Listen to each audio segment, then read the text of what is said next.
какая из татарских песен вам очень близка?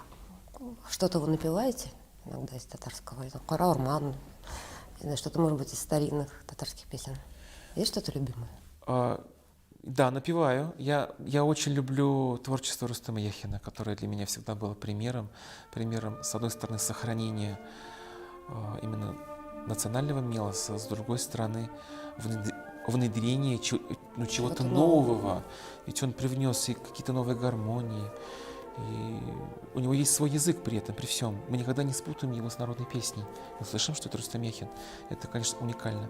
И у него есть такой романс, который называется «Кримәле урманнарға». Я его очень люблю. Я его часто слушаю, я его часто напеваю.